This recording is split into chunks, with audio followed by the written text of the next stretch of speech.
තරුණයෝ විදිහට ආගමක් ජාතියක් කියලා දෙයක් අපේ අම්මලා තාත්තලා ඉගැන්නුවා. අපේ හාමුදුරුවනේ පන්සලේ දහම් පාසලේ වැඩවලට දරුවව එවන්න කියලා කියන්නේ, පල්ලියේ වැඩට දරුවව එවන්න කියලා කියන්නේ ඒ ආගමික ශික්ෂණය හදන්න.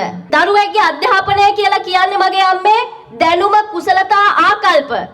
ඔය තුන පරිපූර්ණ වුණ තැනක මේ රටේ වැදගත් පුරවැසියෙක් බිහි වෙනවා. හැබැයි NPP ආණ්ඩුවේ අයට ආගමක් ජාතියක් පවුලක් පන්සලක් නැහැ. ඒකනේ එයාලට මේ ආගමට මූලිකත්වය දීලා සංස්කෘතියට මූලිකත්වය දීලා ජීවත් වෙන්න වටපිටාවක් නැත්තේ. ඒ වටපිටාව තේරෙන්නේ නැත්තේ. ඒවා දෙකේ කොලයට දාලා වැඩ කරන්නේ. අවුරුදු චාරිත්‍ර කියන්නේ මේ රටේ කොයිතරම් වැදගත් අංගයක්ද? ඒක කරන්නවත් ජනාධිපතිට කොන්දක් නැහැ. අපි සංස්කෘතික මංගල්‍යය කියලා පවත්වන අවුරුදු චාරිත්‍ර ටික කරන්නවත් ජනාධිපතිට කොන්දක් නැහැ. එහෙම රටක අපි ජීවත් වෙන්නේ. හාල් කිලෝ එක කීයද? කන්න පුළුවන්ද?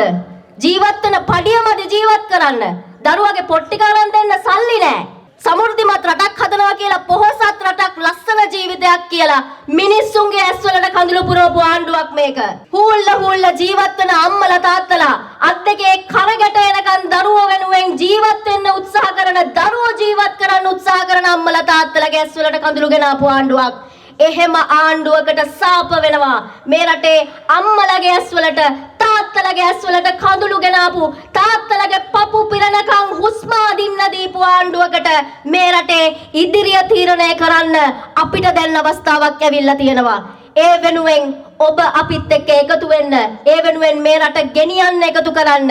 TB සරත්ලට පුරුවන් නම් මනසින් පාලනය කරන්න පුළුවන්, කෘෂිකාර්මික උපකරණ ගේන්න පුළුවන් කියලා පට්ටපල් බොරු කියන්න. අපේ නාමල් ඇවිල්ලා කිව්වහම ඩ්‍රෝන් එකෙන් පොහොර හිනවා කියලා ඒකට කට්ටිය hina වෙනවා. නේද? ඩ්‍රෝන් එකෙන් පොහොර හින එක අදටත් මැජික් එකක් නෙමෙයි. බලවත් රටවල් වල කෘෂිකර්මාන්තය සිද්ධ කරන්නේ ඒ රටවල් වල තාක්ෂණික ප්‍රයෝග උපයෝගී කරගෙන. එහෙම වාතාවරණයක් පිට රටවල් වල තියෙද්දී අපේ රටට ඒ තාක්ෂණය අරගෙන එන්න මෙයාලට බෑ. මෙයාලා දන්නේ හැමතිස්සෙම බොරුවෙන් මුලාවෙන් මිනිස්සු අන්දන්න විතරයි. ඒ නිසා අපි ඔබට කියනවා ඔබේ අනාගතය සුරක්ෂිත කරන්න පුළුවන් නායකත්වයක් එක්ක ඔබේ දරුවගේ අනාගතයට, අධ්‍යාපනයට, තාක්ෂණයට වටිනාකමක් දෙන්න පුළුවන් අනාගතයක් එක්ක අපි තරුණයෝ විදිහට නාමල් රාජපක්ෂගේ ඊළඟ ජයග්‍රහණය වෙනුවෙන් සටන් කරනවා.